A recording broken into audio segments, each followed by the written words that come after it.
Welcome back to a series. Dimana di segmen ini, seperti biasa, bagi kalian yang udah sering ngikutin channel ini, gue suka membawakan cerita-cerita super panjang ya, series kita sebutnya, buat kalian para warga malam, supaya kita bisa berpetualang lagi. Nah, banyak nih yang request ke gue buat nyeritain cerita Gama dan Budi lagi. Kemarin gue buka polling tuh ya di YouTube community, gue sodorin kalian 4 cerita dari Myeong Hidung Universe atau MHU yang belum pernah gue bawain sama sekali di channel ini. Dan berdasarkan hasil polling, mayoritas dari kalian itu memilih Getih Wangi. Well, kalau kita lihat sesuai urutan resmi dari cerita-cerita Myeong Hidung Universe, Getih Wangi itu ada di urutan ke-8 setelah cerita Leuweung Seribu Lelembut. Yang dimana bulan kemarin udah kita bawain tuh. Salah satu cerita epic, kalian harus nonton kalau yang belum. Anyway, Getih Wangi ya, atau artinya darah wangi, menceritakan tentang seorang perempuan yang bernama Nurwangi. Dimana dia ini dapat sepucuk surat nih tiba-tiba dari neneknya. Namanya Nikanti neneknya tuh, tinggal di kampung. Nyuruh Nurwangi ini buat pulang. Sebenarnya agak mencurigakan ya warga malam. Ini nenek nggak pernah ngontek, nggak pernah ngobrol, nggak pernah nanyain kabar. Tahu-tahu ngirim surat nyuruh pulang. Nah, jadi pertanyaan, apakah ini nenek emang beneran kangen sama Nurwangi atau ada motif lain? Kita bakal cari tahu di cerita ini. Seperti biasa, siapin air bagi yang ngair, siapin kopi bagi yang ngopi, siapin teh bagi yang ngeteh. Karena gua sebagai kepala desa, by the way, cek kaos gua nih bro. Ya, tahu siapa ini kan? Cukup tahu aja sih, YTTA gitu. Anyway, kita akan berpetualang lagi. Nggak usah lama-lama lagi, udah siap? Mode horor aktif.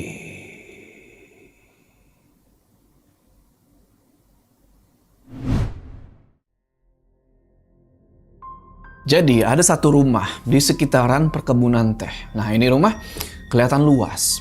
Warnanya putih, letaknya itu ada di ujung kampung. Bangunannya nggak pernah dirubah dari pertama kali didiriin. Pemiliknya adalah seorang perempuan tua yang hidup sendirian di usianya yang udah nggak muda lagi warga malam. Tapi beliau ini punya nama yang bisa dibilang terkenal lah. Dari pelosok desa sampai penjuru kota. Perempuan tua ini namanya Nisurti Kanti Widiarsi. Dan dia punya kebun teh yang dikasih nama Carangka Puncak Wangi. Waktu itu di teras rumahnya, Nikanti ini lagi ngeliatin tuh kebun tehnya dia. Sambil dia nulis sesuatu di atas lembaran kertas warna coklat tuh. Perjanjian itu sudah kembali tiba untuk kesekian kalinya. Dan perlu tebusan yang berharga. Waktunya telah tiba. Nikanti taruh surat itu ke dalam amplop sambil dia tulis tuh alamat dikirimnya kan. Udah tuh dia lem, dia senyum tuh. Ini adalah keputusan keempat dalam hidupnya dia yang seharusnya udah biasa dia lakuin. Tapi jadi pertanyaan, sudah 4 kali, apa yang sebenarnya dia lakuin gitu kan? Buat cari tahu, kita mesti lanjut dulu ceritanya. Usut punya usut, suami sama 3 putrinya udah meninggal secara tragis di rumah yang lagi dia tempatin itu. Di akhir surat itu tertulis kayak gini warga malam. Teruntuk cucuku, Nurwangi Widiarsi. Pulanglah, nenek menunggu kamu di sini.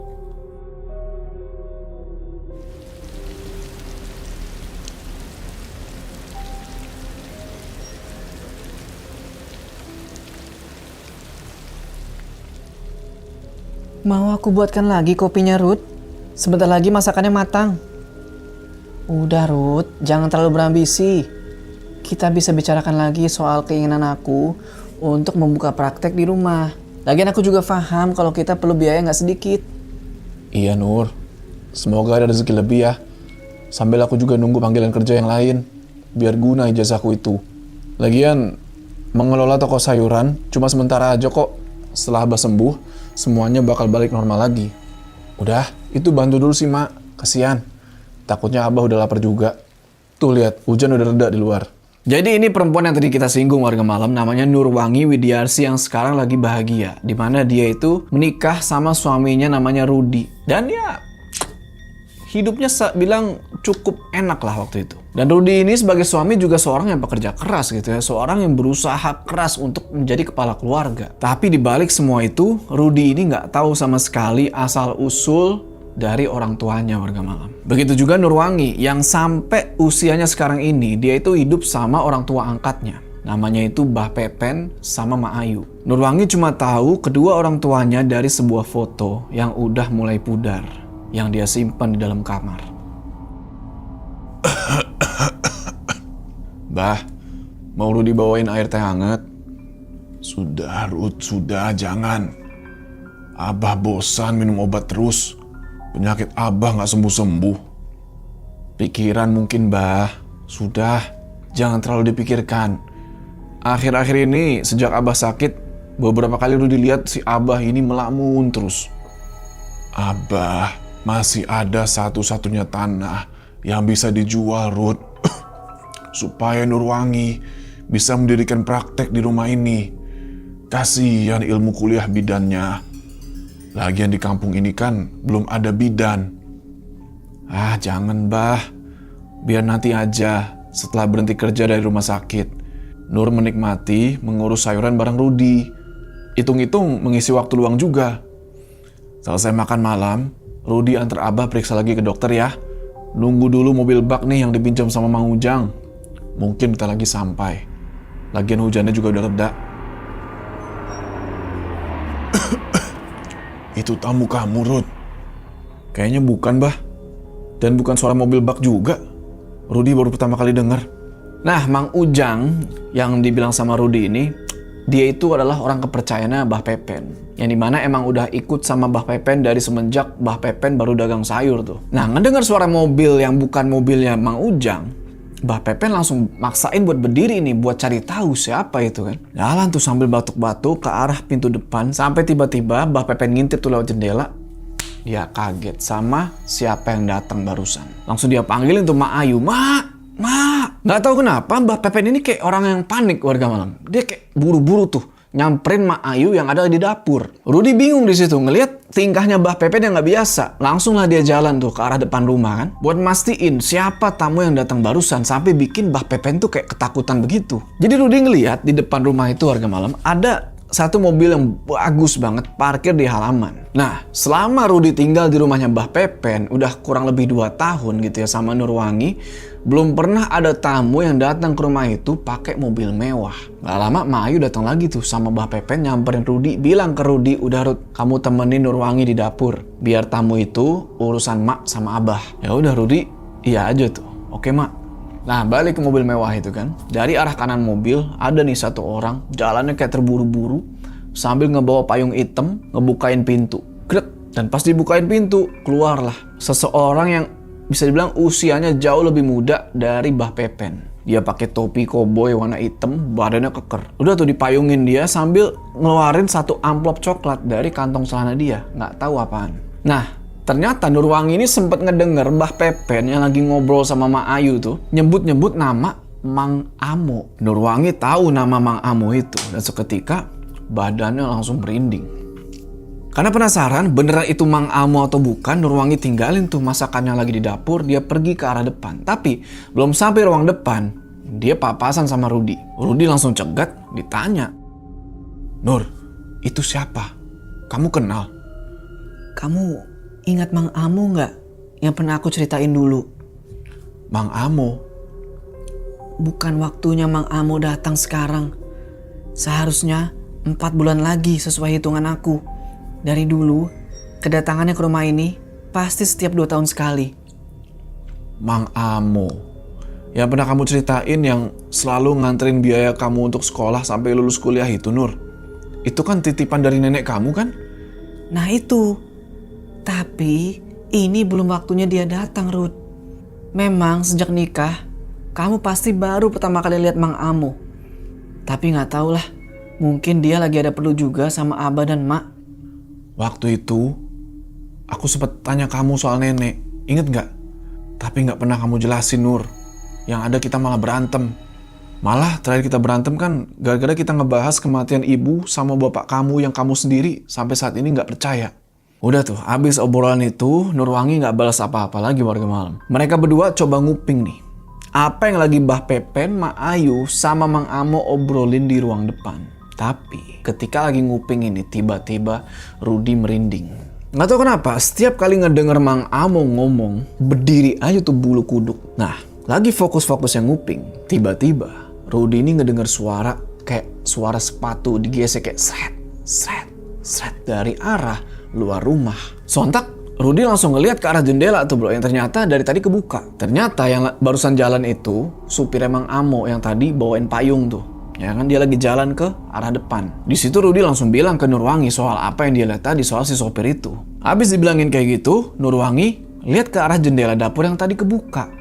Yang dimana jendela itu ngarahnya ke pohon mangga. Nah nggak tahu kenapa, pohon mangga itu menarik banget perhatiannya si Nurwangi. Kayak ada yang aneh gitu loh warga malam, ngebuat Nurwangi jadi waspada. Dia ambil pisau, dia pegang kenceng-kenceng tuh pisau yang tadi buat motong sayuran. Nah di balik rintik-rintik gerimis yang belum reda dan di malam yang semakin gelap, di situ Nurwangi ngelihat di balik pohon mangga besar itu ada orang.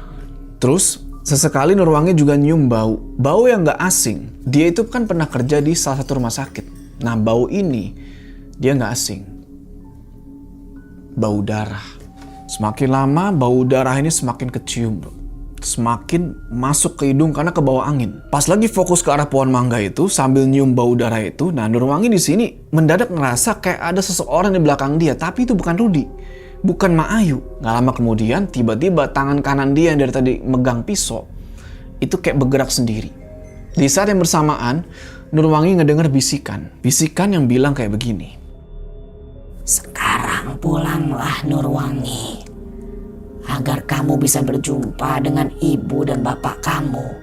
Gak tahu kenapa di situ Nurwangi cuma bisa ngangguk. Seakan-akan terhipnotis sama suara itu warga malam. Dan di sini matanya Nurwangi yang tadi normal tiba-tiba dep, langsung putih semua. Dan juga tangan kanan dia yang dari tadi megang pisau tiba-tiba bergerak kayak mau ngebeset nadinya dia. Di momen kayak gitu, Rudy langsung panik. Dia teriak tuh, Nur, lepasin pisaunya Nur, Nur. Teriakan dari Rudy itu ngebuat badannya Nurwangi itu bergetar, tapi Nurwangi di sini gak bisa ngendalin badannya warga malam. Dia tetap tangannya bergerak sampai akhirnya ujung pisau itu nancep di lengannya Nur. Dan pelan-pelan bergerak seret, ngebuat sayatan panjang di dekat urat nadi. Dan anehnya lagi, besetan pisau itu gak ngebuat Nurwangi teriak, meringis atau apa. Mukanya datar aja warga malam. Rudy ambil pisaunya tuh kan, dia buang ke lantai. Sambil dia teriak-teriak, Nur kamu ngapain sih? Sadar, sadar. Di situ Nur gak ngejawab apa-apa. Tapi dia malah nengok begini ke arah Rudy sambil senyum. Gak lama dateng nih Mbah Pepen, dek nanya, Rud, ada apa Rud? Bah, tolongin Bah. Ini si Nur Bah. Mbah Pepen lihat tuh kan. Untung gak kena urat nadi. Kalau nggak bisa meninggal dia. Untungnya Rudy sempat ambil pisaunya tuh. Ya kan sebelum semuanya terlambat nih warga malam. Di situ Rudy ngeliat Mbah Pepen yang disusul sama Mak Ayu tuh datang juga ke dapur. Di tangannya tuh lagi megang kayak amplop coklat. Abis itu Mbah Pepen, Mak Ayu sama Rudy ngebawa Nurwangi nih masuk ke dalam kamar. Di situ Nurwangi sadar gitu, tapi dia cuma gitu-gitu aja. Nah, pas Nurwangi dibawa ke kamar, Rudy ini sempat merhatiin sekitaran dapur, bro. Dan dia sadar satu hal. Kalau dari balik pintu dapur, dia ini kayak ngedenger ada suara langkah lain kayak.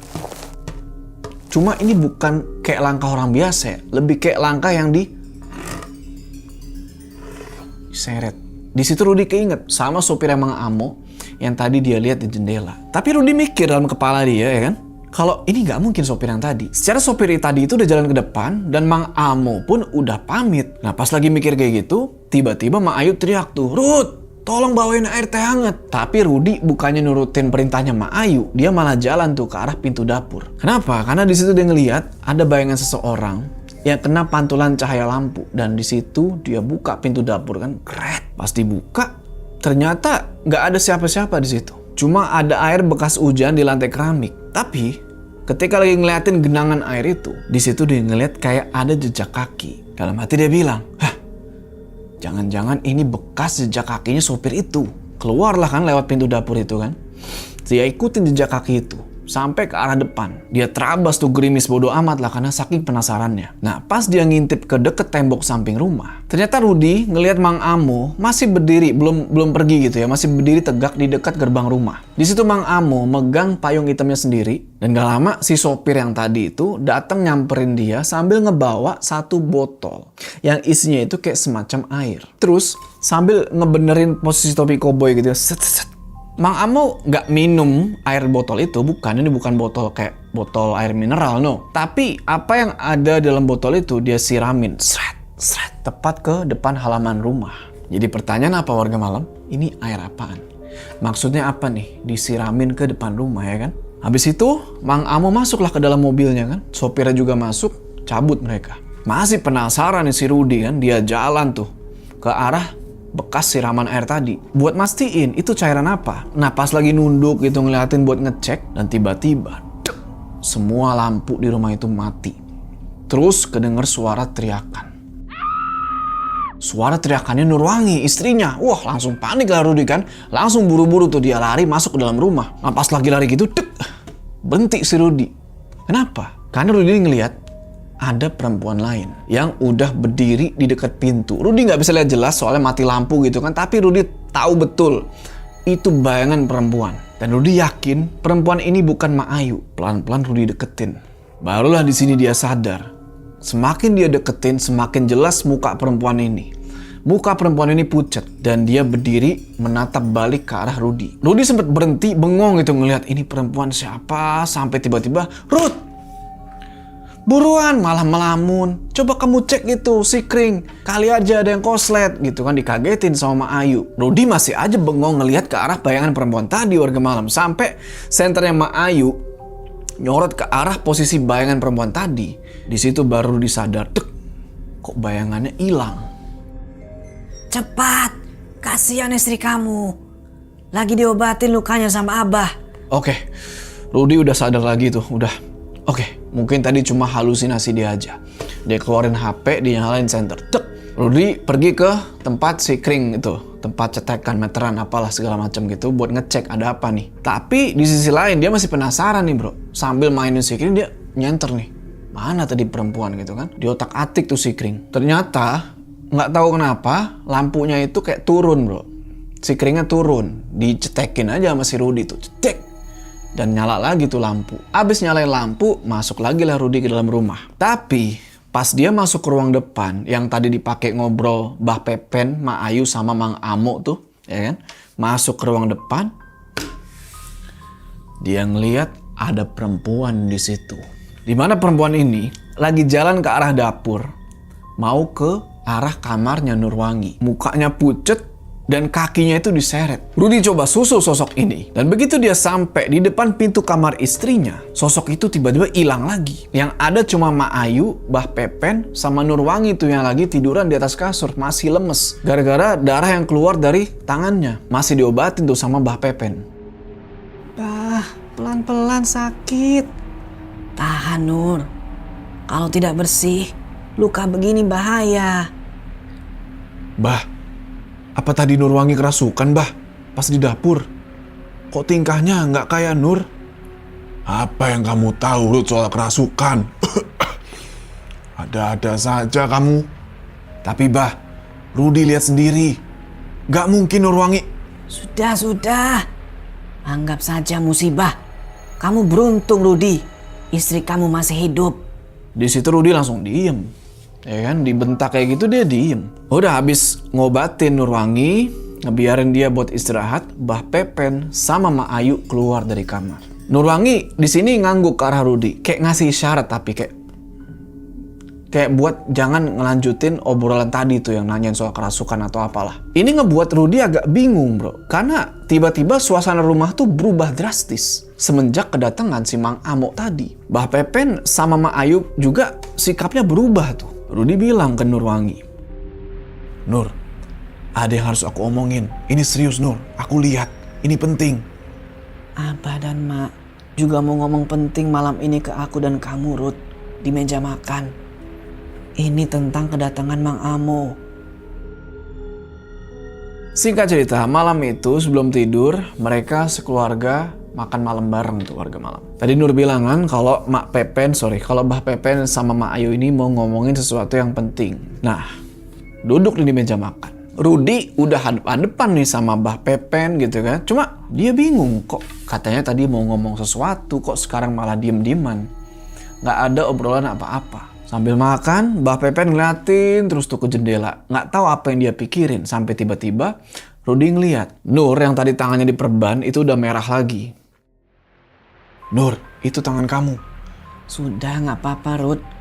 Nanti habis makan, aku bersihin lagi. Ini lagi aku tahan aja sebentar. Udah diem, Ruth. Makan dulu, Nurwangi. Nanti keburu dingin. Siapa itu yang nelpon, Nur? Tumben. Teh Halimun Dewi. Aku udah janji mau ngobrol panjang di telepon. Itu kakak tingkat aku waktu di SMA, Ruth. Kamu inget kan? Ya, walaupun beda usia cukup jauh, tapi aku deket sama Teh Dewi. Dia punya bisnis toko bangunan. Aku mau belajar sama dia. Aku udah datang beberapa kali ke toko bangunannya pas aku masih kerja di rumah sakit. Kan siapa tahu nanti kita punya tempat praktek sendiri, makanya aku belajar. Cara-cara Teh Dewi jualan itu nggak beda jauh. Ya, memberikan kenyamanan. Hanya beda produk aja. Sudah, makan dulu. Semoga hujannya cepat reda. Mau ada yang Abah dan Mak bicarakan setelah makan. Oke lah, berarti obrolannya itu nggak pas lagi makan warga malam, tapi setelah makan. Singkat cerita, kelar makan malam, piring-piring udah pada bersih nih. Tinggal Nurwangi doang nih masih ngabisin sisa makanannya. Ya dia nggak bisa makan cepet warga malam, secara tangannya masih luka gitu. Nah, pas lagi nungguin Nurwangi, tiba-tiba Abah Pepen buka pembicaraan. Pelan-pelan Nurwangi makannya. Mungkin malam ini kamu terakhir makan di rumah ini bersama Abah dan Emak. Ngedenger itu, si Rudi yang lagi minum. Hampir keselak deh. Maksudnya apa nih ya? Ya kan? Diusir kah? Apa gimana nih? Udah tuh kan, dia taruh gelas, diambil rokok tuh kan buat nenangin diri lah. Aman lah ngerokok di situ. Mbak Pepen juga ngerokok gitu kan. Nurwangi bilang, "Bah, kok gitu sih ngomongnya?" Mak Ayu nyodorin amplop tuh, dikasih. "Nih Nur, kamu baca." Ingat kan amplop warna coklat yang tadi Rudi lihat? Nah, ini yang dikasih. Rudi juga penasaran nih, apa sebenarnya isi dari amplop coklat ini? Pas dilihat, nama pengirimnya adalah Surti Kanti Widiarsi. Kalau kalian notice, nama akhirnya persis kayak Nurwangi. Ya you know lah surat dari siapa ini kan. Habis ngelihat nama itu, dilihat lagi tulisan. Ada sedikit. Intinya, pulang.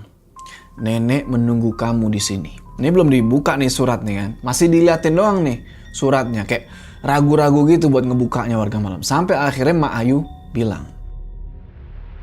Baca Nur, itu dari nenek kamu. Kami berdua memanggil beliau dengan panggilan terhormat, Nik Kanti. Baru pertama kali nenek kirim surat kayak gini. Aneh. Sudah, buka saja dulu. Tadi Mang Amu bilang, kasihan nih Kanti.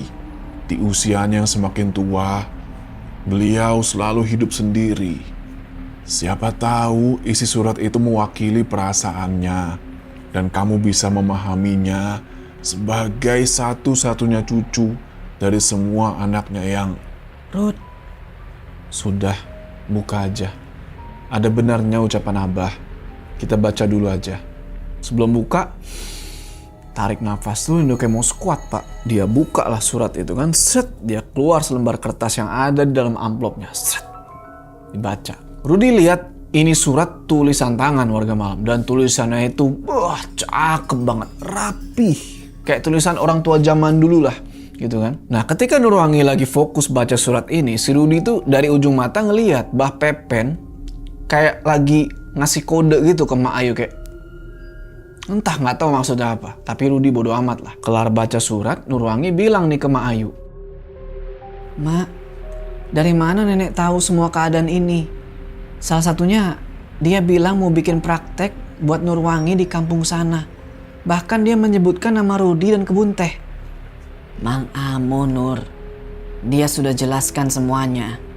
Intinya, setelah puluhan tahun, kamu ikut dengan Abah dan Emak. Nik Kanti mau kamu pulang, menemaninya di sana. Lahan kebun teh yang disewakan itu akan segera berpindah tangan pada Nik Kanti. Nanti Rudi akan disuruh mengelola. Nggak salah kan? Tapi Mak, Bah, Nur nggak mau hidup sama Nikanti. Emak sama Abah yang sudah membesarkan Nur. bukannya kamu juga selalu tidak percaya dengan cerita kematian Dina Nurmalina dan Wawan Setiawan, kedua orang tua kamu? Pulanglah ke kampung. Mak tahu luka dari dalam diri kamu itu tidak akan pernah sembuh. Penasaran kamu tidak akan terpuaskan. Kamu harus tahu dari mana kamu berasal. Benar, Mak. Nur masih belum percaya soal wabah penyakit yang merenggut nyawa ibu dan bapak Nur. Apalagi ketika Nur baru aja dilahirin. Dan kakak-kakak ibu yang mati dengan cara yang sama. Tapi Nurwangi gak bisa ninggalin begitu aja orang yang sudah membesarkan dan mendidik Nur sampai sekarang. Sudah, pulang. Mungkin Nik Kanti akan bercerita sama dengan apa yang pernah Mak ceritakan. Sejak pertama membawa kamu keluar dari kampung. Mak dan Abah yang langsung berhenti bekerja di rumah Nik Kanti sejak saat itu sudah paham. Akan ada waktunya kamu kembali ke sana, Nur. Lagian, semenjak saat itu supaya kamu bisa hidup selamat, Nik Kanti tidak pernah lepas tanggung jawab. Ya mungkin, betul. Dia hanya butuh di hari usianya yang semakin tua, ada yang menemani. Pas lagi ngobrol-ngobrol kayak gitu, tiba-tiba petir tuh bro. Duar! Nyamber. Tapi nyambernya tuh ke arah pohon samping rumah. Kelihatan jelas sama si Rudi, soalnya dia duduk lurus nih sama jendela. Kaget Rudi sama Nurwangi gitu kan, karena duar kenceng banget. Cuma yang aneh warga malam, Mbak Pepen sama Mak Ayu nggak bergeming, kayak nggak kaget sama sekali. Mereka cuma ngeliatin Nurwangi aja tuh sambil mukanya sedih, sambil nangis gitu, karena mereka tahu kalau Nurwangi bakal pergi. Besok pagi, Mak bantu beres-beres semua barang kalian. Ruth, jaga Nurwangi. Jelaskan kepada istri kamu kalau isi surat itu adalah pilihan terbaik untuk hidupnya. Ruth, dengarkan Mak bicara. Iya mak. Rudi dengar. Singkat cerita, hujan di luar makin malam makin reda. Nurwangi di situ lagi ngirim pesan ke Teh Dewi yang sebelumnya teleponnya nggak sempat keangkat tuh sama Nurwangi karena lagi di meja makan kan, lagi ngobrol sama Mbah Pepen sama Mak Ayu. Di situ Rudi masih megang surat yang tadi yang ditulis sama Nik Kanti tuh, diliatin aja, mencoba memahami keinginan Nik Kanti yang ada di dalam surat itu. Tapi nggak bisa dipungkiri warga malam kalau Rudi pun ngerasa ada yang aneh nih. Seharusnya ini aneh sih Nur. Terlalu mendadak keinginan Nik Kanti, nenek kamu ini. Sebentar, Ruth. Aku kirim pesan dulu ke Teh Dewi. Gak enak. Udah janji malah aku yang gak angkat teleponnya tadi. Udah tuh, dia kirim pesan teks panjang gitu. Di situ Rudi cuma oke. Dia tutup pintu kamar. Krek. Rudi di sisi lain juga dapat kabar nih dari Mang Ujang. Kalau mobil bak yang lagi dia pinjam tuh, yang dia biasa pakai ke pasar, sebentar lagi mau dibalikin ke rumah. Sepertinya memang aku harus pulang ke kampung, Ruth. Benar ucapan emak. Kamu aja belum tahu kampung itu, Nur. Dan kamu belum pernah ketemu sama sekali sama nenek kamu, Nik Kanti. Aku harus tahu di mana dulu ibu dan bapak hidup, Ruth. Lagian, itu kan nenek dari ibu kandung aku sendiri. Emang salah? Tapi semuanya aneh, Nur. Aku ngeliat sendiri, kamu tadi kerasukan di dapur. Dan Mang Amo sama supirnya itu benar-benar mencurigakan dari pertama mereka datang. Aku lihat semuanya. Percaya sama aku, Nur. Terus, tadi aku lihat ada sosok perempuan lain. Sejak kapan sih kamu jadi kayak gini, Ruth? Kecemasan kamu itu gak ada buktinya. Abah aja bilang, kejadian di dapur itu salah aku karena aku melamun. Gak ada kerasukan sama sekali. Udah. Semuanya bakal baik-baik aja. Abah juga bilang, mulai pagi ini dia yang kembali ke pasar. Dan pagi nanti kita siapkan kepindahan kita sesuai saran Mak Ayu. Nah di sini Rudi nggak ngejawab apa-apa lagi tuh warga malam. Tapi di sini dia ngeliat keanehan dari Nurwangi. Pertama, dia ngeliat Nurwangi kayak udah nggak ngerasa sakit lagi tuh di pergelangan tangan. Padahal kan lukanya masih baru. Minimal masih meringis-ringis dikit lah gitu. Tapi ini kayak udah biasa aja. Terus dia penasaran juga nih sama Nik Kanti, neneknya Nurwangi. Sekaya apa dia? Kalau emang dia sekaya itu, kenapa dia membiarkan Nurwangi tinggal sama bekas pembantu dan tukang kebun? Mbah Pepen sama Mak Ayu. Terus tahu-tahu ngirim surat suruh balik, bilang kalau udah nyiapin tempat praktek buat usaha perbidanan gitu, sama udah nyiapin kebun teh buat nanti Rudi kelola. Terus dari mana dia tahu tentang semua itu, warga malam? Ya kan? Udah pokoknya bener-bener janggal di sini. Singkat cerita, Nurwangi tidur tuh. Sementara Rudi, dia belum bisa tidur, dia masih mikirin aja apa yang bakal terjadi nih sama kehidupan dia sama istrinya.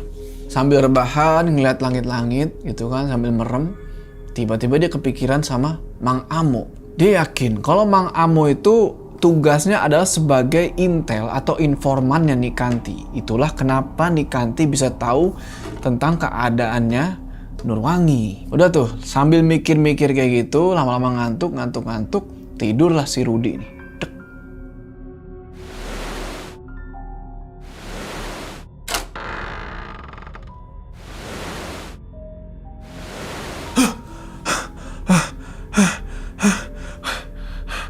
Di situ Rudi tiba-tiba kayak kebangun gitu kan, warga malam, sambil ngos-ngosan tuh, nggak tahu kenapa. Dia lihat kamar udah gelap tuh. Dia lihat ke samping, Nurwangi masih ada. Dengan kondisi yang masih sama, tangan masih diperban. Di sini, Rudi ngerasa aneh karena dia itu tidur sama Nurwangi dengan keadaan lampu nggak pernah mati. Nah, di situ tiba-tiba lampunya mati. Siapa yang matiin? Rudi bangkit dari kasur, dia jalan tuh ke arah lampu kecil yang ada di meja kerja. Pengen nyalain gitu kan. Pas lagi kayak gitu, tiba-tiba, cek. Rudi ini kayak nginjek sesuatu yang basah, bro. Kayak nginjek genangan gitu. Dalam pikiran Rudi, ini air apa nih? Masa iya bocor? Perasaan di kamar nggak ada bocor dari kemarin gitu loh. Budi nyalain lampu di atas meja kerjanya tuh, cetak. Dia ngecek tuh genangan apa tadi di lantai kan. Nah, pas lagi ngecek, ini posisi ngebelakangin kasur ya. Pas lagi ngecek, tiba-tiba dari belakangnya dia, Rudi ini ngedenger suaranya Nurwangi. Rudi, sini, mendekat. Nengoklah si Rudi kan, kaget ya. Lah, kok tahu-tahu udah bangun? Sorry, bukan masalahnya udah bangun warga malam. Tapi Nurwangi ini udah berdiri di atas kasur. Rambutnya panjang, nggak beraturan, kepalanya miring ke sebelah kiri. Terus ada darah yang keluar dari mukanya. Tiba-tiba tangan kanan Nurwangi ini udah megang pisau. Nggak tahu dapat dari mana dia itu pisau. Habis itu dia langsung ngelukain lagi tuh. Tangan dia yang udah diperban, dilukain lagi sama dia. Wah, kaget Rudi di sini. Teriak dia, "Nur, kamu ngapain, Nur? Jangan, woi, jangan!" Terus diteriakin tuh kan, "Jangan, Nur, jangan, buang pisaunya!" Tapi di sini Nurwangi udah terlanjur ngelukain itu tangannya sampai darah udah banyak banget. Rudi mau lari nih kan, mau nolongin istrinya, tapi dia kepleset sama genangan air yang tadi. Udah jatuh, palanya kebentur. Di sini dia pingsan, warga malam. Rudi, sadar Rud, kamu ini kenapa? Bangun, ayo bangun. Barusan lampu tidurnya mati, Nur. Terus aku dengar ada suara orang masuk juga buka pintu. Buka pintu gimana? Semalam kamu udah tidur, pintu aku yang kunci. Dan lampu gak ada yang matiin, Rud. Bingung lah kan? Loh, kok keadaan kamar tuh normal gitu loh. Gak ada darah, gak ada Nurwangi yang tadi berdiri di atas kasur. Semua kelihatan baik-baik aja kecuali tetesan air yang tadi masih ada.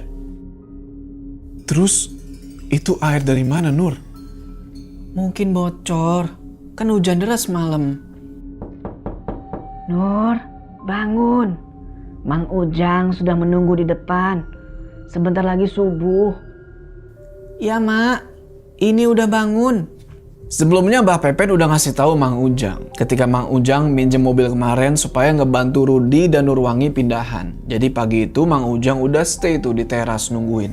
Singkat cerita, subuh gitu kan. Nah, asal kalian tahu warga malam, Nurwangi ini kebiasaannya dia jarang lewatin sholat subuh. Tapi nggak tahu kenapa Rudi notice pagi itu Nurwangi nggak sholat, bro. Perasaan Rudi taunya si Nurwangi ini nggak lagi dapet gitu kan. Begitu juga sama Mak Ayu nih. Mak Ayu juga aneh. Dia malah sibuk aja tuh. Bukannya sholat, dia sibuk masak di dapur. Buat Mbah Pepen nanti jualan. Rudi curiga nih. Ini kenapa sih sebenarnya? Kenapa tiba-tiba ada perubahan drastis di rumah itu? Rudi tegur nih istrinya kan, dia tanyain, kok kamu gak sholat subuh? Tapi yang aneh, Nurwangi ini malah ngeliatin doang ke Rudi. Terus senyum aja gini. Udahlah, bingung lah si Rudi gini kan, udah amat lah gitu. Akhirnya dia mutusin buat nyamperin Mang Ujang tuh, yang lagi nungguin di teras. Diajakin ngobrol. Mang Ujang, memangnya Abah udah bener-bener sehat ya? Aku ketiduran, baru bangun subuh. Iya, Amang teh juga heran. Pas Bah Pepen bilang Rudi masih tidur, malah Amang yang harusnya tanya, Rud, sejak kapan Abah sembuh? Padahal sore kemarin Abah masih sakit kan? Masih batuk-batuk, tubuhnya masih lemes. Jam 3 Amang kesini, udah duduk di sini. Aneh. Serius, Mang? Serius, Rud. Kondisinya udah sehat lagi. Malah dia bilang suruh bantu beres-beres barang kamu sama Nurwangi. Tuh Amang bawa lagi mobil baknya. Katanya teh nanti suruh dibawa aja sama kamu ke rumah neneknya Nurwangi. Emang bener kamu bakal pergi sekarang juga ke kampung ujung Hejo itu? Makin aneh Mbak Pepen ini. Sejak sore kemarin Mang Amo datang, disuruh Nikanti nganterin surat, keadaan rumah semakin aneh, Mang. Sayangnya Nurwangi gak percaya sama apa yang Rudi lihat. Hah? Mang Amo? Amang pasti tahu kan? Orang itu selalu datang 2 tahun sekali. Cepat pergi, Ruth. Cepat. Ayo Nurwangi, temui Nikanti. Baru aja Mang Ujang mau ngejawab pertanyaan Rudi, Ma Ayu teriak dari dalam rumah tuh. Ngebuat Rudi langsung lari masuk ke dalam rumah tuh, diikutin sama Mang Ujang dari belakang. Nah pas masuk, tak tak tak, des! Dia ngelihat di arah dapur warga malam, udah ada darah berceceran di lantai. Dan lagi-lagi Nurwangi udah berdiri di situ sambil megang pisau. Dan tangannya itu udah berlumuran darah. Sementara Ma Ayu, tangan dia juga berdarah. Gak tahu nih apa gara-gara Nurwangi apa gimana. Di sini Mang Ujang gemeteran warga malam. Dia bilang ke Rudi, Getih wangi, Rud. Selamatkan Ma Ayu, Jang. Bisa dihabisin Nurwangi dia. Mang, getih wangi itu apa?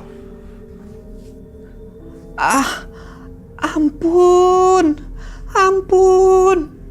Bawa Nurwangi kembali, Rud. Atau semua orang di rumah ini mati.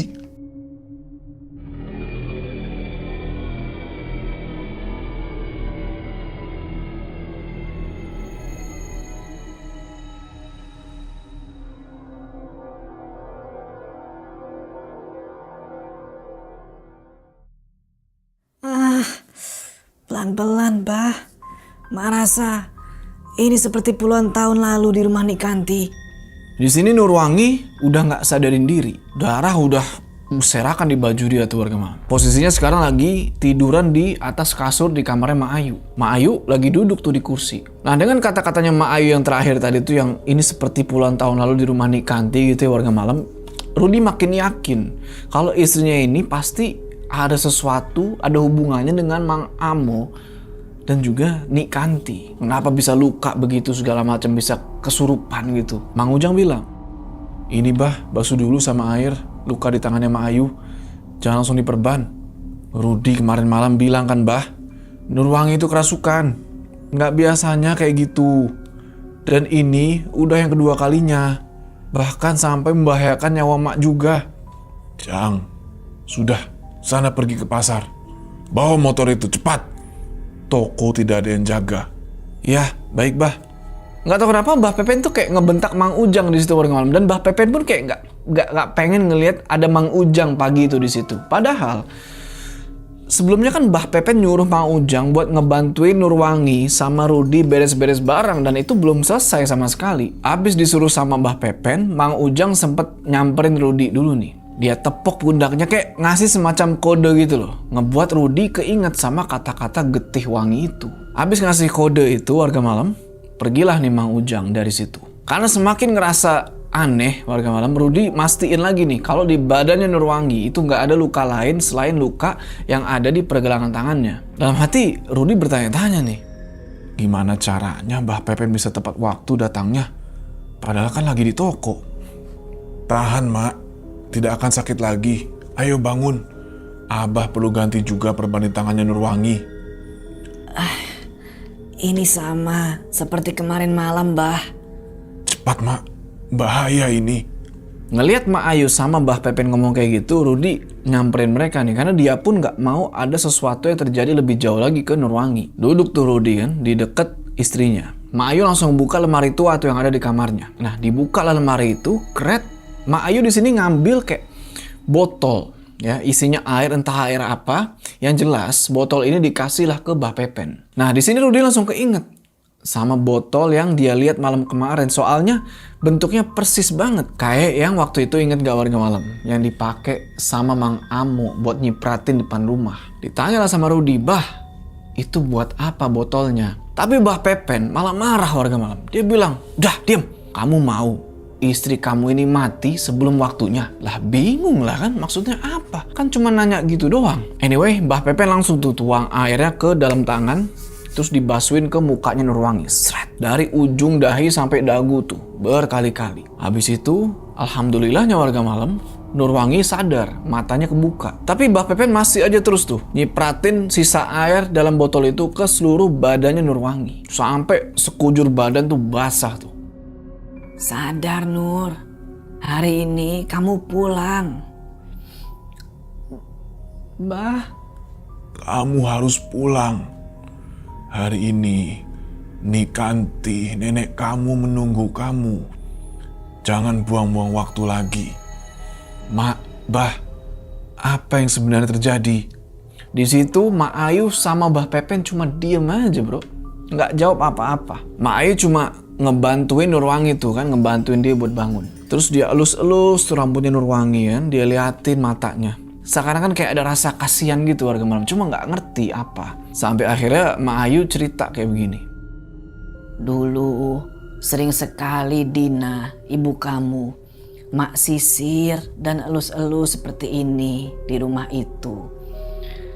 Orang yang paling dekat dengan dia adalah emak daripada ibunya sendiri, Nikanti.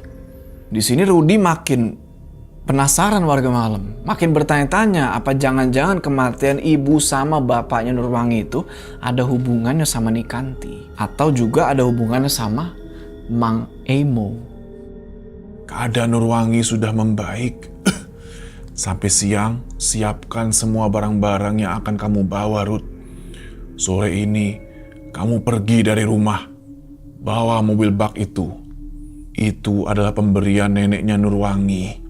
Singkat cerita, setelah azan zuhur, mobil bak yang dari tadi diparkirin tuh di halaman rumah udah diisiin segala barang-barangnya Rudi sama Nurwangi tuh. Mereka dibantuin sama orang lain suruhannya Mbah Pepen, bukan Mang Ujang lagi. Rudi sama sekali nggak ngeliat lagi tuh si Mang Ujang kemana, ya kan? Padahal seharusnya toko sayuran jam segitu udah tutup. Harusnya dia balik lagi lah ngebantuin gitu kan, tapi nggak. Sambil bisik-bisik, Rudi ngomong nih ke Nurwangi.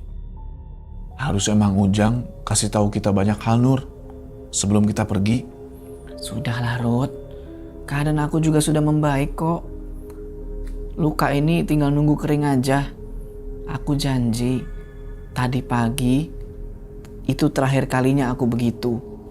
Sejak Mang Amu datang membawa surat dari nenek kamu itu, apa kamu nggak merasakan perubahan sikap dari Mak Ayu dan Mbah Pepen? Mungkin benar Ruth ucapan Mak Ayu. Memang sudah waktunya aku pulang dan hidup bersama nenek. Lupakan semua kejadian semalam dan tadi pagi. Aku mau berada di tempat di mana aku lahir dan kedua orang tua aku meninggal. Kehidupan baru akan kita lewati bersama. Udah ya, kamu jangan cemas. Tapi Rudi mikir ucapan Nurwangi barusan ini sama sekali nggak make sense. Nggak mungkin dia bisa segampang itu ngelupain kejadian semalam yang bener-bener aneh warga malam. Apalagi sosok perempuan muka pucat kemarin tuh. Rudi masih ingat betul tuh. Mobil sudah dalam keadaan baik sebelum diantarkan ke rumah barusan. Sudah dicek ke bengkel dan sudah diisi penuh bensinnya. Kalian sampai sana paling habis maghrib. Di situ Rudi cuekin aja tuh Mbah Pepen. Dan Rudi perhatiin Mbah Pepen ini ngebawa gembok yang lumayan gede. Dimana Rudi ini nggak pernah lihat ini gembok warga malam. Artinya Mbah Pepen baru beli nih. Tanya dalam hati kan, gembok buat apaan lagi tuh? Singkat cerita, abis selesai tuh kan ngangkutin barang-barang masuk ke dalam mobil bak. Orang-orang yang tadi ngebantuin, orang suruhannya Mbah Pepen, pada pamit tuh buat pulang. Tapi di sini Rudy lagi warga malam menotis keanehan. Selain ngasih duit, Mak Ayu ngasih garam ke pekerja-pekerja itu. Makin aneh nih kata dalam hati Rudy kan. Buat apaan lagi garam? Mau masak nasi goreng anjir. Anyway, belum sempat kejawab, Nurwangi udah buru-buru tuh suruh Rudy, ayo buruan lah Rud.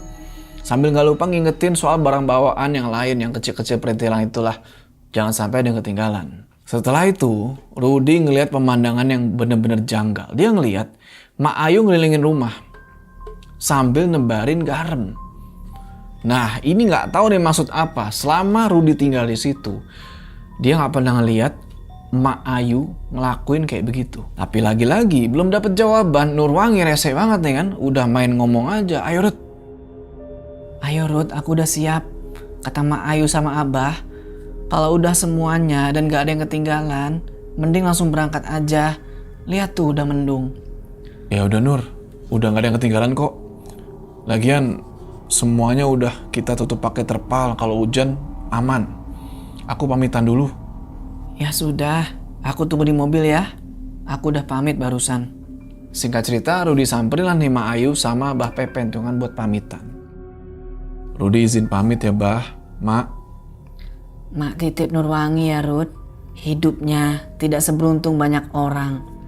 Walaupun Mak dan Abah hanya ibu dan bapak angkat, tapi Mak sudah anggap kalian berdua seperti anak sendiri. Sejak Mang Amo datang malam kemarin membawa surat dari Nikanti, apa yang mengganjal di pikiran kamu akan terjawab di sana, Ruth. Jaga Nurwangi dan jangan pernah kembali ke rumah ini. Baik Bah, Rudy minta doa dan restunya supaya selamat sampai tujuan. Udah tuh kan, setelah pamitan balik lagi ke dalam mobil. Tapi dia gak habis pikir sama si Bah Pepen tuh yang bilang, jangan pernah kembali ke rumah ini. What the hell man? Why? Kenapa gitu loh? Gak bisakah silaturahmi buat, I don't know, bertanya-tanya nih apa yang bakal terjadi di rumah Nikanti nanti. Nah setelah pamitan itu dan keluar dari rumah, Rudy ngerasain kayak langsung disambut kayak angin kenceng gitu, kayak ada pertanda gitu bakal ada sesuatu yang besar yang terjadi. Baru jalan beberapa langkah dari rumah itu, Rudy ngedenger Mak Ayu teriak dari dalam rumah. Di situ Rudy balik badan dong kan, kenapa nih? Ya kan, balik badan dan di situ dia udah ngelihat Bah Pepen lagi nutup mulutnya Mak Ayu. Terus lengannya Mak Ayu yang lagi diperban itu tiba-tiba ngeluarin darah banyak banget. Tapi Bah Pepen anehnya bilang ke Rudy, udah Rud, udah, sana-sana pergi. Oke lah warga malam, ya kan. Singkat cerita, di perjalanan tuh, waktu itu udah jam 2 siang gitu kan, mobil bak ngebawa barang-barang tuh kan, pindahan, keluar nih dari kampung. Di situ ya mereka sempat papasan lah sama beberapa warga. Dan warga pun ngelihat mereka dengan tatapan yang heran, gak tahu kenapa. Tapi ya Nurwangi nyapa mereka gitu ya, senyum ke mereka. Sambil dia perhatiin terus tuh alamat kampung neneknya yang dia pegang di tangan. Sementara Rudy nyetir tapi terkadang sambil kayak melamun gitu, kayak banyak pikiran gitu. Nurwangi notice soal ini. Dia tanya ke suaminya, Kamu kenapa lagi Ruth? Masa nyetir sambil ngelamun gitu sih? Nanti nabrak loh. Nur, sebelum pergi aku ngeliat emak naburin garam di sekeliling rumah. Dan barusan pas pamit, luka yang sama kayak di tangan kamu tiba-tiba berdarah banyak banget. Ini aneh, Nur. Mak bilang itu syarat ritual aja, Ruth. Gak ada yang aneh. Katanya, dulu ketika aku dibawa ke rumah itu pas bayi, umur 4 bulanan, Mak juga ngelakuin hal itu. Nah, ketika aku pergi, ritual itu harus dilakukan lagi. Emang ritual itu buat apa, Nur? Mak gak jelasin buat apanya. Udahlah, Ruth. Kita nikmati aja perjalanan kita ke kampung halaman. Dengan cara ini, kita akan semakin bahagia. Bisa hidup sama nenek kandung aku. Masih ingat kan janji kamu ketika nikahin aku akan menerima segalanya yang akan terjadi?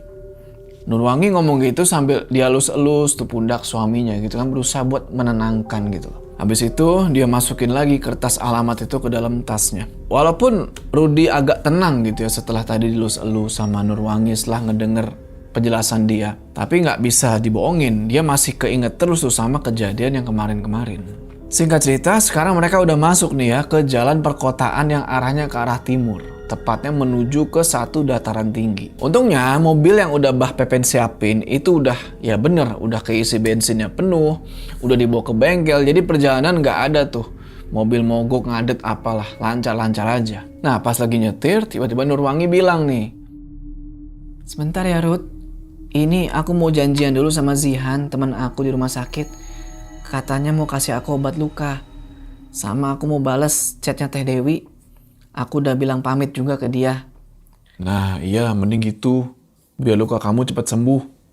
Rudy masih konsentrasi aja tuh nyetir kan, dia nggak pengen kejebak macet jalanan kota tuh pas sore.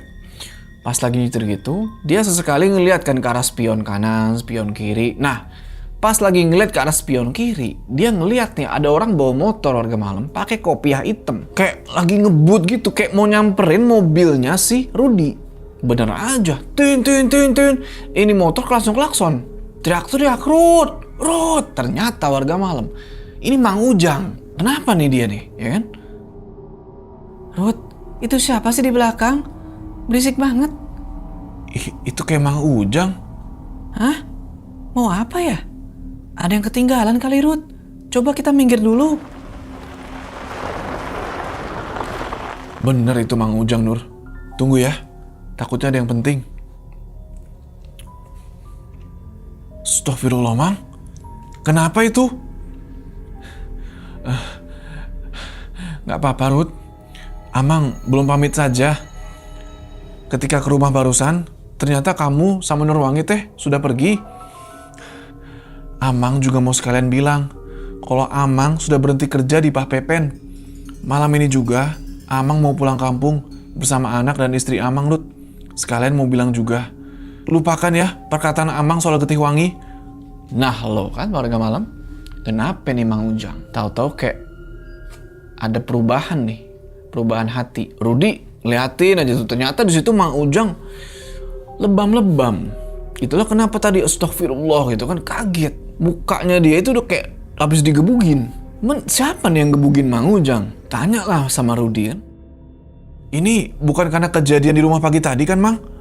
Amang jadi tiba-tiba berhenti kerja sama Bah Pepen? Bukan, Ruth. Ini teh sudah waktunya aja. Tapi apa, Mang?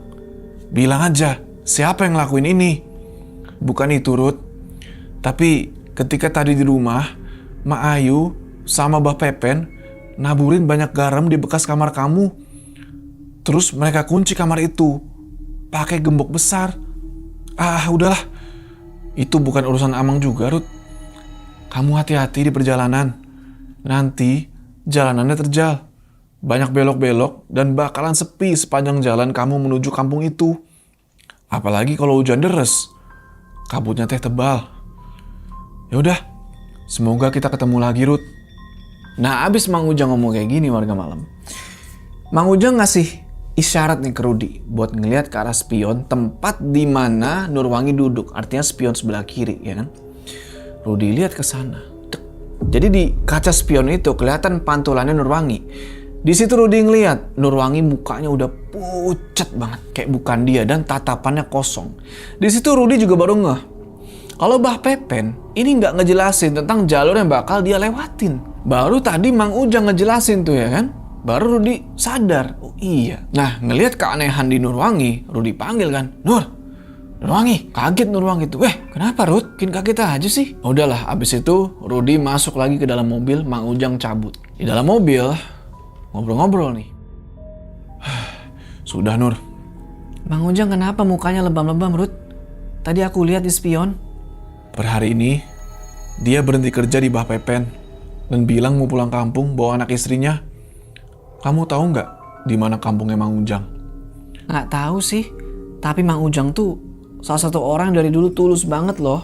Kalau aku suruh-suruh, Ruth. Orang yang kelihatan sayang banget sama aku. Bayangin, dari kecil aku udah tahu Mang Ujang. Kasian mukanya sampai begitu.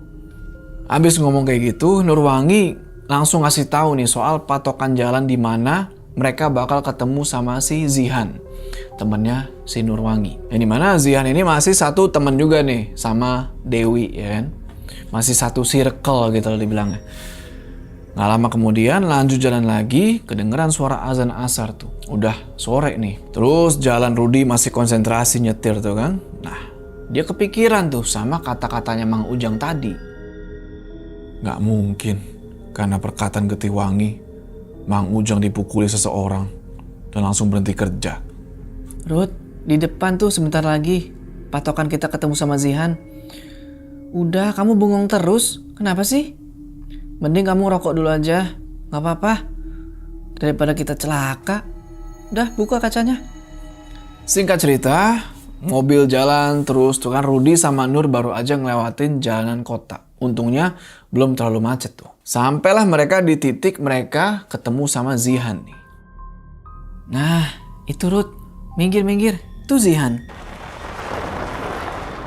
Ya Allah, Nurwangi. Ini kenapa sih bisa begini? Susah jelasinnya, Han. Gara-gara melamun nih. Kita tuh di dunia kesehatan yang sama ya, Nur. Gak mungkin melamun terus dapat luka sepanjang ini. Nih, aku bawa obat yang bisa kamu minum nanti.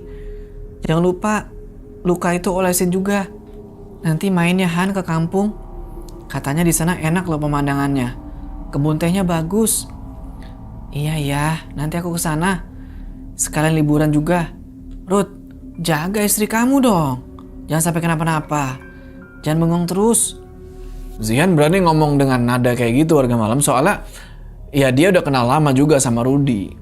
Apalagi ketika dulu Nurwangi sama Rudi ini masih pacaran. Rudi kan sering jemput Nurwangi tuh di tempat dimana Nurwangi sama Zihan tuh kerja di rumah sakit. Udah habis itu, habis dapat obat dari Zihan, pamit lah kan. Kita lanjut dulu ya Han gitu kan segala macem.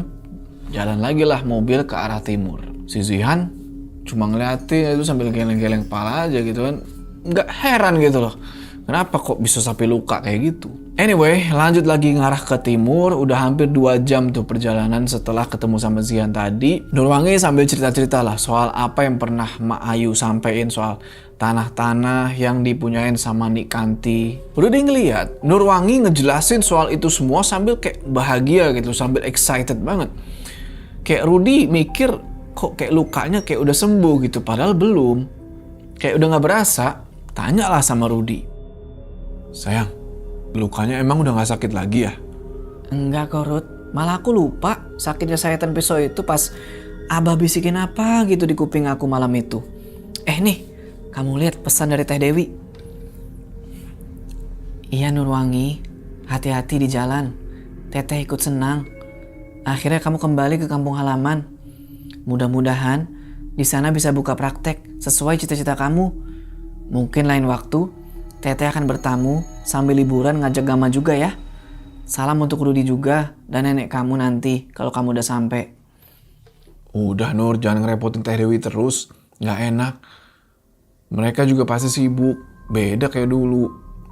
Aku inget dulu kamu pernah cerita soal Gama. Dia masih ngajar di sekolah kan? Kan kamu yang bilang belajar itu dari siapa aja, Ruth. Iya, Gama masih ngajar. Teh Dewi fokus di toko bangunan. Mungkin nanti aku bakal banyak curhat sama dia, bakal tanya-tanya soal gimana caranya tempat praktek yang nanti disiapin Nik Kanti bisa rame. Ya udah, taruh aja di situ alamat lengkapnya Nik Kanti. Kamu tidur dulu. Nanti kalau aku bingung di jalan, baru aku bangunin. Lagian mau hujan nih, mendung. Ya udahlah, Nurwangi emang ngantuk tuh dari tadi gitu kan, udah nguap-nguap segala macem. Tidur dia tuh. Rudi tutup kaca mobil kan, dari tadi dia ngerokok gitu kan. Dia tutup kaca mobil karena angin sore makin kenceng tuh, makin dingin. Lanjut lagi nyetir gitu. Baru beberapa menit, mungkin 5 menitan gitu, tiba-tiba Nurwangi ngoceh. Nengok Rudi langsung tek. Kenapa ini? Bilang kayak begini warga malam. Iya Nek, ini Nurwangi pulang. Tunggu Nurwangi datang ya.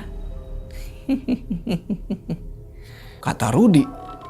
Anjir, nih gue apa gimana tapi serem amat. Udah gak tahu tuh warga malam udah berapa batang rokok yang Rudi isep di jalan itu kan serasot. Lihat ke kiri, Nurwangi masih tidur. Walaupun capek, tapi Rudi mutusin buat gak berhenti. Karena dia pengen cepet-cepet sampai gitu, nggak mau kelamaan di jalan. Apalagi langit udah mendung parah tuh, udah gelap banget awannya. Dia yakin banget nih bentar lagi pasti hujan deras. Terus Kang, terus pelan-pelan di depan kosong tuh. Ya, makasih. Sampai di mana ini, Ruth? Perempatan besar ke timur, sesuai alamat itu, Nur. Misi Kang, mau tanya. Iya Kang, kemana Akang mau pergi? Kampung Ujung Hejo masih jauh nggak ya? Yang kebun teh itu? Walah, masih Kang. Ikutin aja jalur ini. Nanti ada pertigaan ke kiri lagi. Masih lumayan Kang. Nah, kalau udah nanjak, baru sebentar lagi sampai.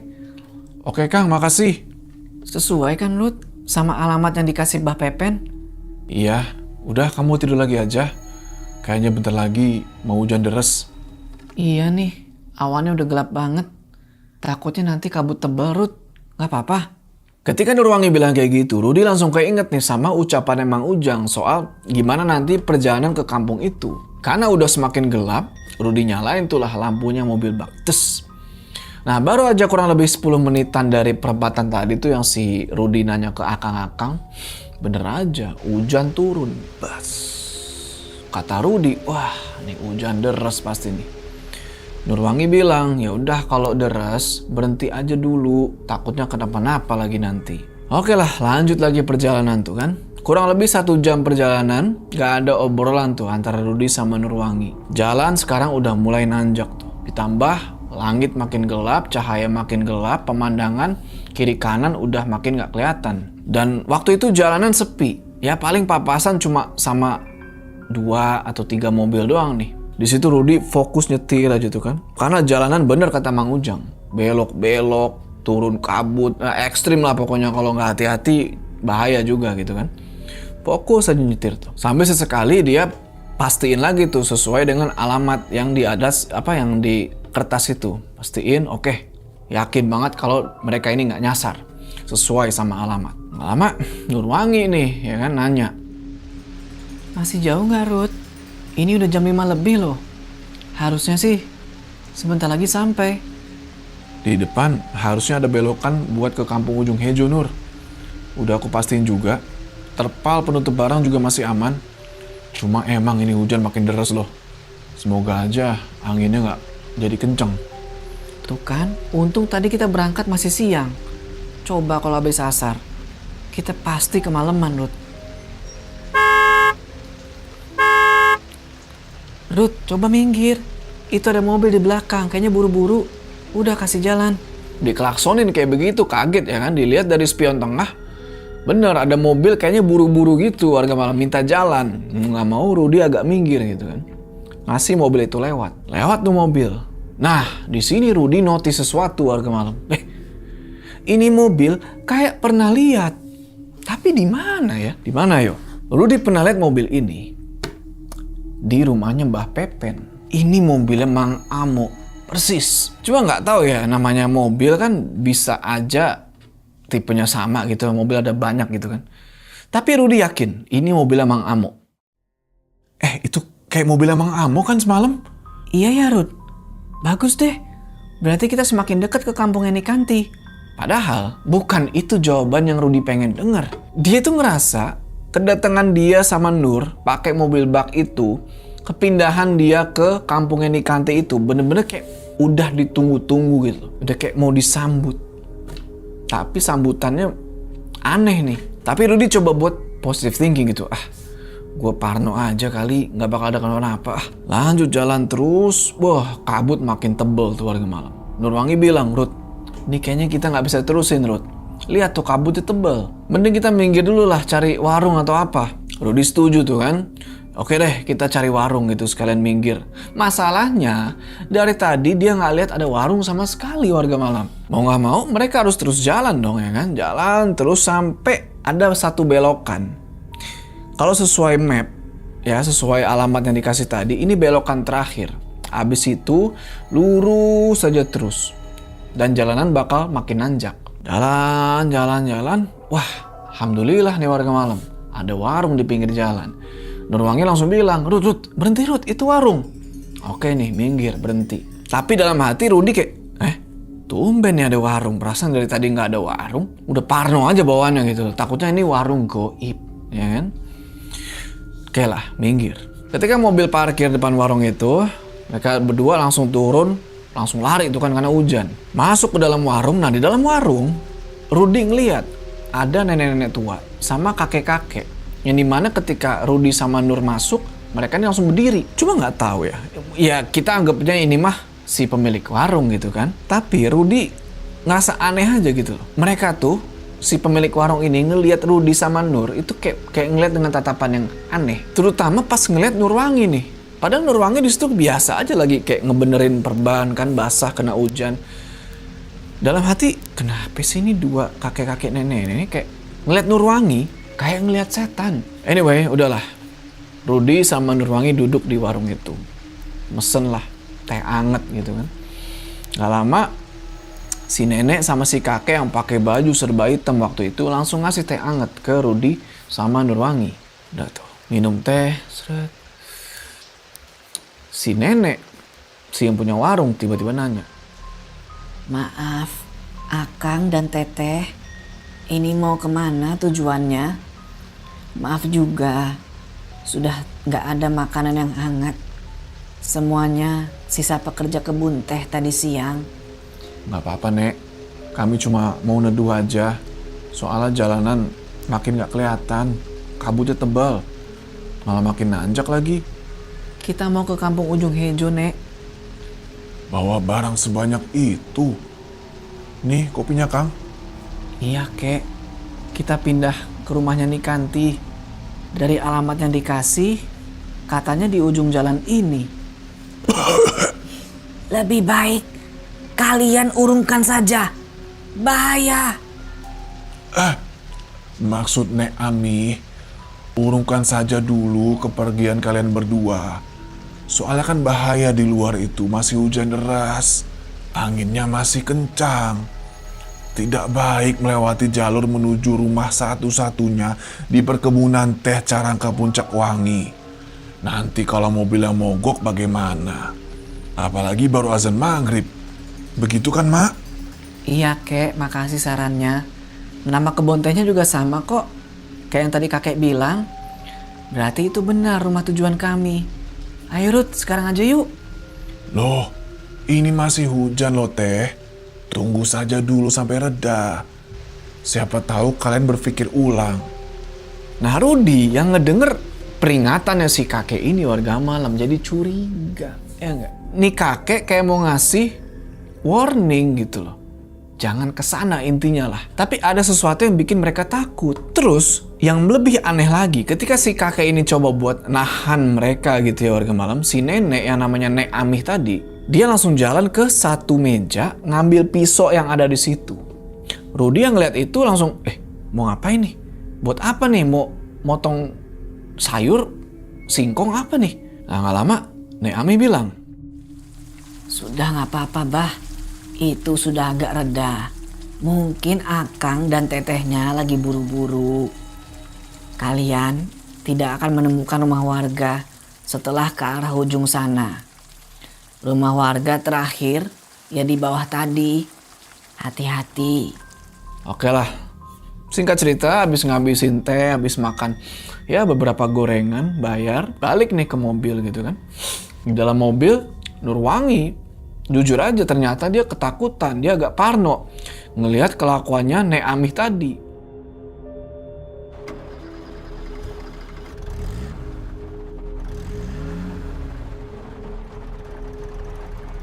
Serem, Ruth. Mana tadi Nek Amih megang pisau. Kayak mau ngabisin kita. Udah Nur, lupain aja lah. Pegangan, ini jalannya nanjak banget. Sayang kita disambut cuaca begini. Padahal harusnya kanan sama kiri ini pemandangan bagus banget, Ruth. Barusan apaan Nur? Iya ya, kayaknya dari sebelah kanan deh. Rudy langsung minggir tuh kan sambil dia kerak rem tangan gitu biar nggak meluncur turun. Keluar dari mobil buat ngecek apaan tadi tuh. Kayak nabrak sesuatu kah, binatang atau apa. Keluar lah kan. Dicek tuh, semua bagian mobil dicek. Nah, pas lagi ngecek mobil begitu, Rudy ini malah ngeliat kayak ada cahaya. Dimana Cahaya ini makin lama ngedeket dari semak-semak kebun teh yang di sekitaran situ. Tahu kan? Ini Cahaya senter. Kayak ada lagi mau nyamperin dia nih pakai senter gitu. Tanya-tanya Rudy, siapa tuh? Ya kan, hujan-hujan, bawa senter. Bener aja, makin lama itu sorotan senter makin ngedeket ke arah Rudy. Tungguin sama Rudy kan. Keluarlah nih, laki-laki. Ini laki-laki kelihatan kayak seumuran dia lah, ya kan? Pakai jaket, udah kuyup semua tuh. Laki-laki ini bilang, Diganjal dulu saja, Kang. Banyak mobil pengangkut teh yang emang kadang mogok di tanjakan ini. Biasanya suka ada babi hutan yang menabrak mobil. Rudy perhatiin dari atas sampai bawah nih orang kan. Jadi penampilan orang ini bisa dibilang agak klimis gitu. Rambut belah samping, klimis lah. Pakai kacamata, rapi pokoknya. Nah habis ngomong kayak begitu, nggak tahu kenapa, orang misterius ini langsung jalan aja gitu, pergi.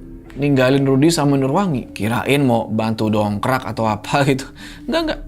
Langsung aja pergi. Cuman Rudy mikir, kok tuh orang kayak bisa tahu gitu loh kalau nih mobil bakal datang, bakal lewat jalan situ. Gak lama Nurwangi teriak, ayo Rud, buruan tadi siapa sih? Si Rudy cuma nggak tahu gitu. Sementara laki-laki tadi makin lama makin ngejauh tuh sampai hilang, nggak tahu dia kemana. Udahlah, Rudy masuk lagi dalam mobil, lanjut jalan lagi. Singkat cerita, mobil bak itu sebentar lagi bakal sampai ke tujuan mereka. Mereka terus tuh ngelewatin kebun teh yang emang bener luas banget warga malam. Kayak nggak ada ujungnya gitu loh. Walaupun hujan makin deras dan kabut makin tebal, alhamdulillah mereka sampai tujuan mereka dengan selamat. Sampai akhirnya dari kejauhan mereka ngelihat ada siluet rumah yang gede banget warga malam. Itu Ruth, bener nih sesuai tulisan alamat ini. Ada tulisan nama kebun teh Nikanti. Kebun teh Carangka Puncak Wangi. Itu rumahnya. Gila, bener-bener Nur. Nenek kamu sekaya ini. Gak lama masuklah mereka nih, ngelewatin satu gerbang gede gitu bro, yang udah kebuka. Kayak ya udah emang sengaja dibuka, kayak yang gue bilang tadi, kayak mereka ini ditungguin gitu loh. Tapi yang aneh, inget gak? Ada yang mobil emang Amo. Yang mau minta jalan tuh, yang tun yang mau nyalip gitu. Nah, Rudy gak ngelihat mobil itu. Kan logikanya, kalau tujuannya sama-sama ke rumahnya Nikanti, ya kelihatan dong di parkirannya kan. Tapi ini nggak ada. Udah tuh, Rudy langsung parkirin itu mobil bak. Tek. Nurwangi langsung turun dan lari ke arah depan rumah itu.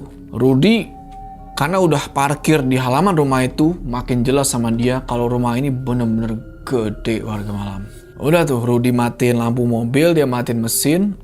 Nah, tiba-tiba dari arah kanan rumah, kelihatan ada orang yang lagi naburin sesuatu. Cuma nggak tahu apa itu. Yang Rudy lihat sih warnanya putih. Entah tepung, garam kah, atau gula. I don't know. Tapi dalam hati Rudy bilang, jangan bilang itu garam. Sama kayak yang Mak Ayu taburin tuh di sekeliling rumah. Udah setelah ngelihat orang naburin garam itu, Rudy ngelihat ke arah depan rumah. Dimana Nurwangi di situ udah berdiri sama satu sosok perempuan tua. Dengan rambut yang udah beruban. Badannya agak bungkuk, pakai kardigan rajut, lagi ngelambain tangan nih ke arah Rudy berkali-kali. Rudy langsung paham kalau ini Nikanti ya kan. Ya udah nenek-nenek siapa lagi kalau bukan Nikanti. Samperin lah sama Rudy sambil salam. Assalamualaikum. Tapi yang aneh, Nikanti ini nggak ngejawab salamnya. Oh, ini suami kamu. Nenek minta maaf. 2 tahun lalu tidak sempat menghadiri pernikahan kalian. Nenek tidak bisa meninggalkan rumah ini. Udah habis ngomong kayak gitu, Nikanti persilahkan mereka semua buat masuk. Udah tuh, masuk ngelewatin pintu yang gede.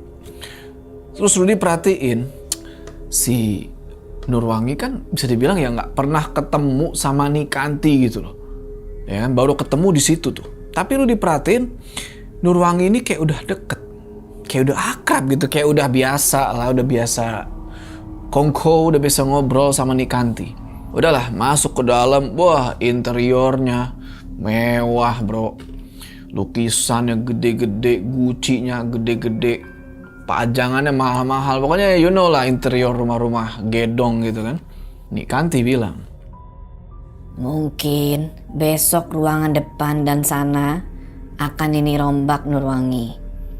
Untuk tempat praktek kamu. Kasihan para pekerja kebun teh. Kalau sakit, ke dokternya jauh. Tapi kan Nurwangi bidan, Nek. Nggak lebih. Ya, namanya di kampung, Nur.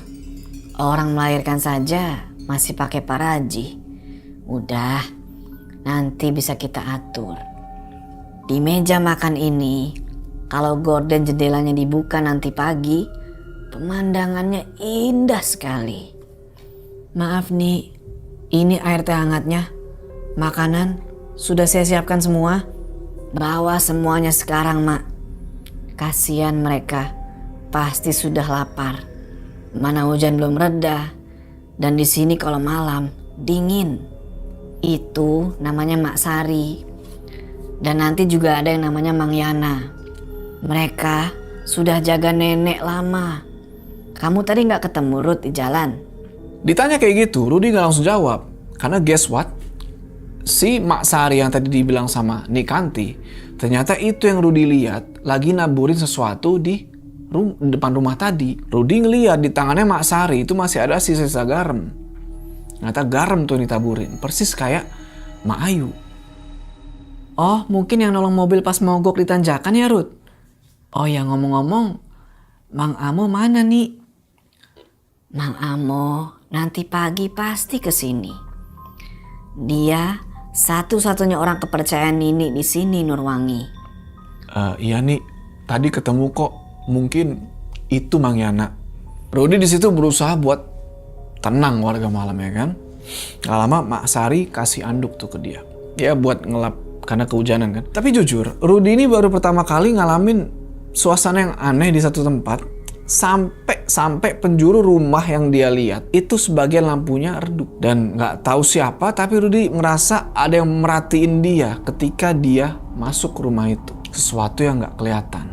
Singkat cerita, malam harinya Nikanti sama Mak Sari makan malam lah. Mereka ngobrol-ngobrol soal usaha, soal bisnis, soal kebun teh, soal kekayaannya Nikanti dan segala macam. Nah, cuma waktu itu anehnya, Rudy perhatiin Mak Sari cuma nunduk aja tuh. Seolah kayak yang nggak mau ngedenger obrolannya Nikanti sama Rudy sama Nurwangi. Udah tuh makan, selesai makan, Rudy tanya nih ke Mak Sari. Maaf, Mak Sari, musola di mana ya? Sudah saya siapkan, Kang, kalau mau sholat di kamar. Di rumah ini tidak ada musola. Istirahat saja. Pagi nanti Nini bawa kalian lihat-lihat. Pekerja kebun teh akan banyak dari jam 5 pagi sampai jam 9. Kalian lihat, pemandangannya itu indah sekali. Oh iya nih, kebetulan nanti teman-teman Nurwangi mau berkunjung ke rumah ini. Nggak apa-apa kan ya nih? Tidak apa-apa. Justru rumah bakalan jadi ramai. Dan hal itu yang sudah Nini tunggu lama sekali, Nurwangi. Nah, Rudy lagi-lagi ngerasa janggal nih sama kata-kata terakhirnya Nikanti yang bilang itu sudah Nini tunggu lama gitu. Ngomongnya tuh sambil dengan senyum sinis begini. You know something's wrong with this old mofo. Anyway, ketika Nikanti senyum kayak tadi, nggak tahu kenapa Mak Sari juga ikutan senyum. Kayak ada something yang mereka sembunyiin, cuma nggak tahu apa. Apa nih yang mereka rencanakan gitu? Rudy ngedenger rencananya Nurwangi mau ngajak temen-temennya ke sini. Bilanglah ke istrinya kan. Teh Dewi kan sama Zian sibuk, Nur. Jangan aneh-aneh lah, nanti malah ngerepotin. Tapi Nikanti bilang, udah gak apa-apa. Rumah ini udah lama sepi, Rudy. Sekali-sekali kan gak apa-apa rumah ini rame. Itu dia bilang. Singkat cerita, setelah ngobrol-ngobrol makan malam itu kelar, Nurwangi sama Rudy masuk tuh ke dalam kamar mereka. Pas masuk kamar, ternyata kamarnya juga megah gitu. Dan kamarnya tuh letaknya ada di tengah-tengah rumah. Jadi sebenarnya di rumah itu banyak kamar warga malam. Ya iyalah, namanya juga rumah segede itu ya. Tapi ya kamarnya kosong gitu aja. Nah, kamar Nikanti itu adalah satu kamar paling besar di rumah itu. Di deket dapur. Kenapa ditempatin di deket dapur? Alasannya katanya supaya deket sama Mang Yana dan Mak Sari. Jadi kalau butuh apa-apa tuh cepet gitu loh. Nanti mobil dan barang bawaan dibereskan Mang Yana. Kita istirahat aja dulu, Ruth. Capek aku habis perjalanan. Besok juga Aku mau tanya tentang kematian ibu dan bapak di rumah ini. Habis itu Nurwangi buka tuh perban yang ngebalut lukanya kan. Dibuka sambil dia olesin tuh pakai obat yang dikasih sama Zihan. Olesin. Nah, Rudy ngeliat gitu kan. Itu luka bekas sayatan. Kok bukannya sembuh, malah makin parah. Kayak makin menjijikan gitu loh bro. Apalagi abis basah kena hujan gitu. Kayak nggak ada pertanda kalau ini luka bakal kering. Ngerti kan lo luka yang basah mulu tuh. Cuma ini lebih parah gitu. Terus yang aneh, Nurwangi ini kayak biasa aja. Nggak yang, oh my god, kok nggak sembuh-sembuh ya. Kayak biasa aja warga malam. Udah abis ganti perban, segala macem. Tidurlah Nurwangi. Tapi Rudy nggak langsung tidur. Dia sholat dulu tuh kan. Sholat, barulah habis itu dia tidur. Di sebelahnya Nurwangi. Nah habis Rudy sama Nur tidur, yang mereka nggak tahu, di luar kamar, tepatnya di ruang tengah, Mak Sari masih bangun bro. Dia sambil megang kunci yang lumayan gede. Dia ketemu sama Nikanti. Dia kasih kunci itu ke beliau. Di sini Nikanti ambil kuncinya. Dia bisikin ke Mak Sari. Dia bilang kayak begini. Awasi suami Nurwangi. Jangan sampai mengacau di rumah dan di kampung ini, Mak. Kalau tidak bisa dengan kata-kata, suruh Amo nanti yang bekerja. Nikanti ngomong gitu sambil masukin kunci ke lubang gembok yang gede tuh. Persis kayak di rumah Mbah Pepen, gemboknya. Terus dari kejauhan, Mang Yana baru aja selesai masukin mobil ke dalam garasi rumah. Habis itu, dia cuma ngeliat Nikanti sama Mak Sari yang masih ngobrol-ngobrol tuh. Di sini responnya Mang Yana cuma ngeluarin sisir dari kantong, dia rapin rambutnya tuh. Terus dia jalan, berhenti tepat di kamarnya Rudy. Ketika Mang Yana lagi berdiri di situ, tiba-tiba pintu kamar Rudy kebuka. Krip! Yang ternyata Rudy ini kebangun. Dia mungkin kebangun gara-gara ngedengar suara obrolannya Mak Sari sama Nikanti. Bangun tuh kayak lagi nguncuk-nguncuk mata.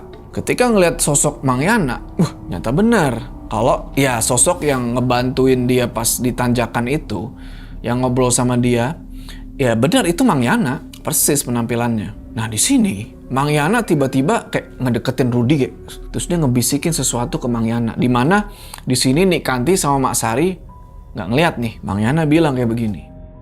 Mending kamu masuk ke dalam kamar lagi. Jaga istri kamu, Ruth.